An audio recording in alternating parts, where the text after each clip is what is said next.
அதிமுக ஆட்சியை கவிழ்க்கும் நோக்கில் திமுக தலைவர் மு.க.ஸ்டாலின் தமிழகத்தில் போராட்டங்களை தூண்டிவிடுவதாக முதல்வர் எடப்பாடி பழனிசாமி பேசியிருப்பது பெரும் பரபரப்பை ஏற்படுத்தியுள்ளது.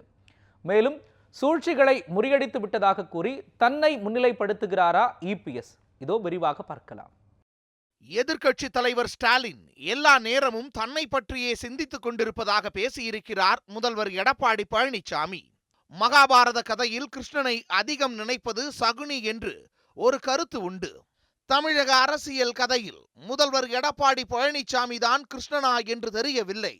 ஆனால் ஸ்டாலினை அவர் சகுனியாக கருதுகிறார் என்பது மட்டும் அவரது பேச்சில் உறுதியாக தெரிகிறது. தனது ஆட்சியை கவிழ்க்க சூழ்ச்சிகள் செய்கிறார், போராட்டங்களை தூண்டி விடுகிறார் என்றெல்லாம் குற்றம் சாட்டியிருக்கிறார். அது நினைக்காத நேரமே கிடையாது. தூங்கும்போது கூட என்னை நினைச்சிட்டு தான் தூங்குவார் நினைக்கிறேன். எப்போ இந்த எடப்பாடி பழனிசாமி முதலமைச்சரிலிருந்து பதவியிலிருந்து அகற்ற வேணும், அந்த முதலமைச்சர் பதவியிலிருந்து அகற்றுவதற்கு என்னென்ன தில்லுமுள்ளு செய்ய வேணும், என்னென்ன சூழ்ச்சி செய்யணும், யாரெல்லாம் போராட்டத்துக்கு தூண்டி விடணும், இந்த நாட்டில் எப்படியெல்லாம் சட்டம் ஒழுங்கு சீர்குலைவதற்கு என்னென்ன சூழ்ச்சி செய்யணுமோ அத்தனையும் செஞ்சுக்கிட்டு இருக்கார். அதே சமயம் ஸ்டாலினும் ஊராட்சி கூட்டங்களுக்கு சென்று எடப்பாடி அரசை அகற்றுவதே முதல் பணி என்று உறுதி ஏற்பதும், அரசு ஊழியர்கள் போராட்டத்திற்கு ஆதரவு தெரிவிப்பதும், தர்ம யுத்தம் செய்த ஓபிஎஸ்ஐ அமைதியாக இருக்கும் நேரத்தில் ஜெயலலிதாவின் மரணத்திற்கு நீதி கேட்பதும் நடந்து கொண்டுதான் இருக்கிறது.